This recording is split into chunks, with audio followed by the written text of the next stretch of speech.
Bismillahirrahmanirrahim. Assalamualaikum warahmatullahi wabarakatuh. Alhamdulillahi rabbil alamin. Wassalatu wassalamu ala asrafil anbiya'i wal mursalin.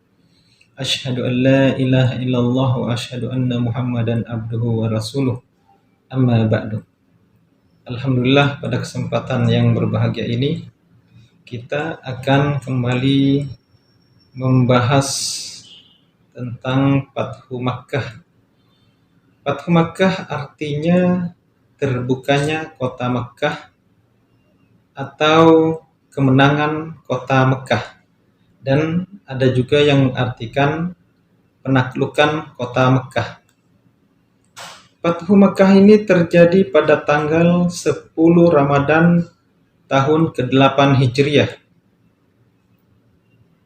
Fathu Makkah ini terjadi karena kecerobohan kaum kafir Quraisy yang mengirimkan bantuan kepada Bani Bakar untuk menyerang Bani Khuza'ah di Al-Watir yang dipimpin oleh Naufal dari Bani Bakar.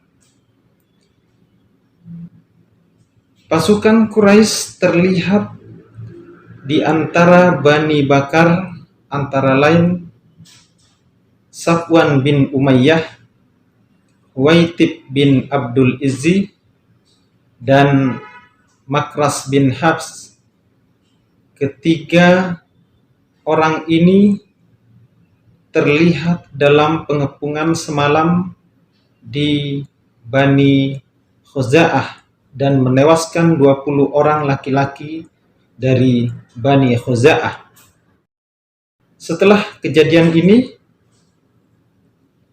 salah seorang pimpinan dari Bani Khuza'ah yang bernama Amr bin Salim al-Khuzai bersama 40 orang temannya kemudian melaporkan kepada Rasulullah SAW bahwa pertama, Bani Quraisy ternyata terlibat dalam penyerangan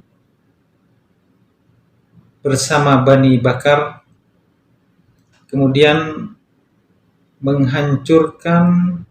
mengingkari perjanjian Hudaybiyah. Yang kedua, Bani Khuza'ah dikepung semalaman. Dan yang ketiga, Bani Khuza'ah banyak yang meninggal akibat penyerangan dari Bani Bakar dibantu oleh Bani Quraisy. Rasulullah SAW kemudian berdiri seraya menyeret selendangnya kemudian bersabda, "La nusirtu illam ansur Bani Ka'bin mimma ansuru minhu nafsi." Aku tidak akan ditolong jika aku tidak membantu Bani Ka'ab sebagaimana aku menolong diriku sendiri. Hadis riwayat Ibnu Sa'ad dan Ibnu Ishaq. Di Mekah, pemuka kafir Quraisy merasa bersalah, kemudian mengutus salah seorang dari mereka, yaitu Abu Sufyan, untuk mendatangi Rasulullah SAW, dan Abu Sufyan kemudian meminta Rasulullah SAW untuk melanjutkan perjanjian Hudaybiyah. Rasulullah SAW tidak menggubris Abu Sufyan dan meninggalkan Abu Sufyan dengan tidak berbicara sedikit pun. Satu patah kata pun Rasulullah SAW tidak ucapkan itu. Kemudian Abu Sufyan mendatangi sahabat Abu Bakar. Begitu juga dengan Abu Bakar tidak menggubris dan tidak mengajak Abu Sufyan untuk berbicara. Maka Abu Sufyan kemudian mendatangi Umar bin Khattab dan mendapat hasil yang tidak mengenakan. Akhirnya Abu Sufyan pergi dari kota Madinah menuju Mekah dengan tangan hampa. Rasulullah Sallallahu Alaihi Wasallam secara diam-diam kemudian menyiapkan pasukan kaum muslimin, dan ini adalah rahasia. Kemudian Rasulullah Sallallahu Alaihi Wasallam berdoa kepada Allah Subhanahu Wa Taala, Allahumma khuz ala absari Quraisyin fala yarawni illa baghtatan.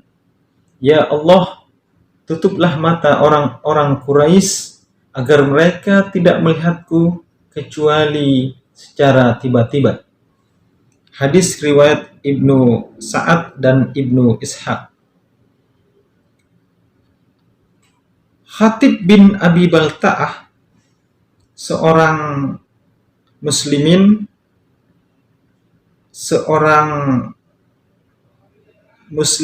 yang datang dari Mekah ke kota Madinah dan menetap bersama Rasulullah Sallallahu Alaihi Wasallam di kota Madinah, secara diam-diam menulis sepucuk surat, kemudian mengirimkannya melalui seorang wanita dan ingin melaporkan penyerangan kaum muslimin yang dipimpin Rasulullah Sallallahu Alaihi Wasallam ke kota Makkah.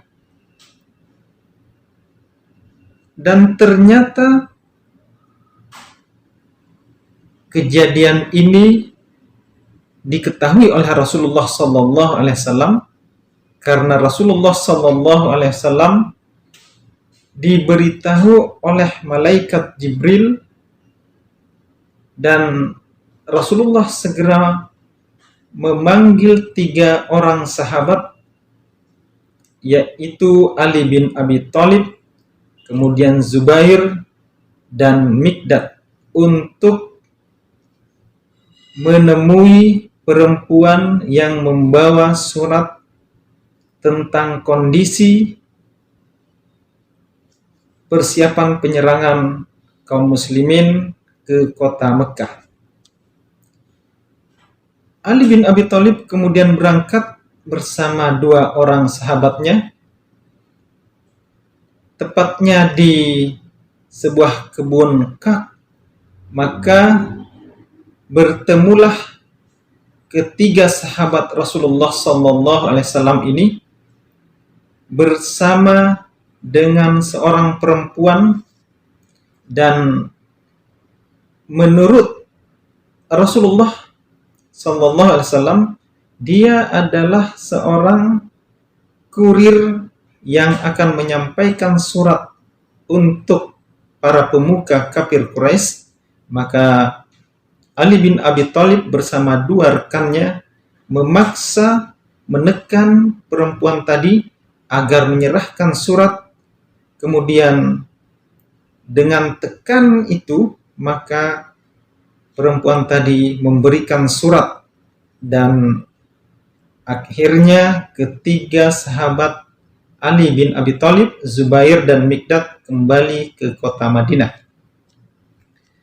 Singkat cerita, Rasulullah Sallallahu Alaihi Wasallam kemudian memanggil Khatib bin Abi Balta'ah, kemudian menginterogasinya. Salah seorang di antara sahabat Rasulullah Sallallahu Alaihi Wasallam yang bernama Umar bin Khattab meminta izin kepada Rasulullah Sallallahu Alaihi Wasallam untuk membunuh pengkhianat Khatib bin Abi Balta'ah ini, tetapi Rasulullah Sallallahu Alaihi Wasallam tidak mengizinkan karena Khatib bin Abi Balta'ah ini adalah salah seorang pejuang Badar. Beliau pernah ikut dalam perang Badar, maka Rasulullah Sallallahu Alaihi Wasallam memaafkannya, dan dalam kondisi inilah Allah Subhanahu wa taala menyampaikan satu surah melalui malaikat Jibril kepada Rasulullah sallallahu alaihi wasallam, yaitu surah Mumtahanah ayat 1. A'udzu billahi minasyaitonir rajim. Bismillahirrahmanirrahim. يا أيها الذين آمنوا لا تتخذوا عدوي وعدوكم أولياء تلقون إليهم بالمودة وقد كفروا بما جاءكم من الحق يخرجون الرسول وإياكم أن تؤمنوا بالله ربكم إن كنتم خرجتم جهادا في سبيلي وابتغاء مرضاتي تسرون إليهم بالمودة وأنا أعلم بما أخفيتم وما أعلنتم ومن يفعله منكم فقد ضل سواء السبيل. Hai orang-orang yang beriman, janganlah kamu mengambil musuhku dan musuhmu menjadi teman-temanmu yang setia, yang kamu sampaikan kepada mereka berita-berita Muhammad karena rasa kasih sayang, padahal sesungguhnya mereka telah ingkar kepada kebenaran yang datang kepadamu. Mereka mengusir Rasul dan mengusir kamu karena kamu beriman kepada Allah, Tuhanmu. Jika kamu benar-benar keluar untuk berjihad di jalanku dan mencari keridhaanku, janganlah kamu berbuat demikian. Kamu memberitahukan secara rahasia berita-berita Muhammad kepada mereka karena rasa kasih sayang. Aku lebih mengetahui apa yang kamu sembunyikan dan apa yang kamu nyatakan, dan barang siapa di antara kamu yang melakukannya, maka sesungguhnya dia telah tersesat dari jalan yang lurus.